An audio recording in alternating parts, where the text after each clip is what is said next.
Da kajing sokya ke bajor halor kajing nangjor kajing persyak kajing dawa ban penduk pendam no ya kajing temu ban bo eka kasino.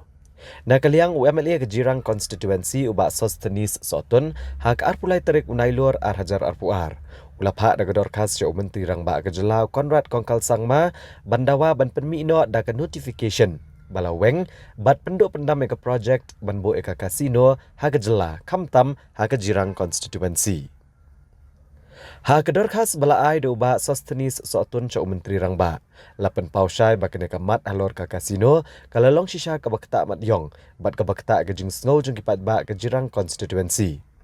Kumta kumunong mi kemat hi kwa batang na kene kadau jong ka kasino bahkan mi pat ke jing sungai per jing mut ne ke ban kata ki kon samla. Na kaliang ni UMLA ulapan pauru bakum bau menteri rang ba kejelau ladap clay ke yang dor bar tauan baladap ban penduk pendam no kejing temu banwan ra ka kasino. Ula kerpat no menteri rang ba kejelau bon penmi da ke notification. Kenang ban penti kena sikipat ba bagi sorkar jela keladap weng bat penduk pendam ya ka project batmu banwan ra ka kasino ha kejela kamtam ha ke distrik Riboy. But na kaliang jonga kumu nomi khmat jong ka konsensi bat kumjuru kumbalai rai lang bat ki pai ba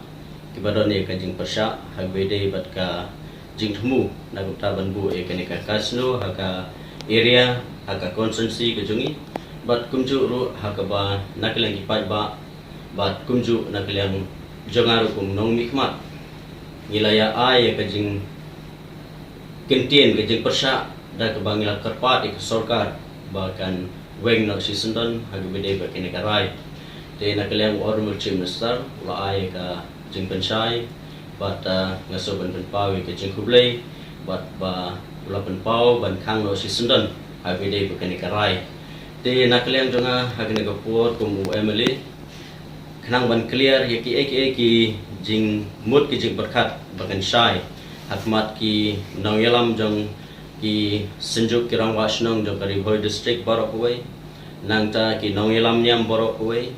ki baydon benta ki bay persya ay kenika kam bat nak benta ki pajba ki badon hagi district bat ke jela hi borok kuwai tengah kwa ba ngalapu e ke jingkerpat yu honorable chief minister jongi ba in permit daka notification hak bede bat kenika jing thumu jong sarkar sisen bala mut ban khang ya kenika rai ka bumswa mani kwa ba ni daka official notification kenang bahkan yesai hakipat ba baro kibadon haka district ke jungi ka konsensi ke jungi berkunjung haka jela ibarokoi.